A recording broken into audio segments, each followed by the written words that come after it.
Business man మూవీలో మహేష్ బాబు గారు dreams గురించి ఒక మాట చెప్తారు. ఇప్పుడు నేను చెప్తున్నా విను.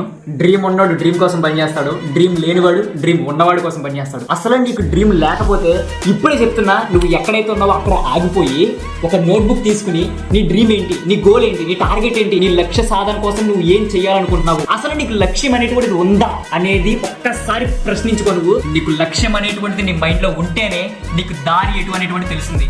ఒకవేళ నీ మైండ్ లో గోల్ అనేటువంటిది లేకపోతే ఎక్కడికి వెళ్తావు? ఫర్ ఎగ్జాంపుల్, నువ్వు హైదరాబాద్, విజయవాడ, వైజాగ్ ఎక్కడికైనా వెళ్దాం అనుకుంటున్నావు. బస్ స్టాండ్కి వెళ్ళి నీకు ఏ బస్ ఎక్కడ క్లారిటీ ఉండాలి అంటే నువ్వు ఏ ఊరు వెళ్ళాలనుకుంటున్నావు ఫస్ట్ నీకు తెలియాలి. నువ్వు హైదరాబాద్ వెళ్ళాలి అంటే హైదరాబాద్ బస్ ఎక్కుతావు, విజయవాడ వెళ్ళాలంటే విజయవాడ బస్ ఎక్కుతావు. ఇట్లాగే నీ లైఫ్ లో నువ్వు ఏ రూట్ లో వెళ్ళాలి అనేది తెలియాలి అంటే నీ గమ్యం ఏంటో తెలియాలి కదా. గమ్యం లేని ప్రయాణం వ్యర్థం మావా. నేను నీ శ్రేయోభిలాష్ లో కోరి చెప్తున్నాను, ఇప్పుడే ఒక డ్రీమ్ పెట్టుకో. ఆ డ్రీమ్ ఎలా ఉండాలి అంటే ఎదుటి వాళ్ళకి పిచ్చిక్కపోవాలి, ఇది ఎక్కడ డ్రీమ్ రా అని చెప్పేసి. అలాంటి ఒక డ్రీమ్ పెట్టుకోమావా. చాలా తొందరగానే నెక్స్ట్ ఇయర్ ని ఆ డ్రీమ్ ని నువ్వు అచీవ్ కాబోతున్నావు. ఖచ్చితంగా నీ మైండ్ లో డ్రీమ్ పెట్టుకో, 100% నీ లైఫ్ బాగుంటుంది.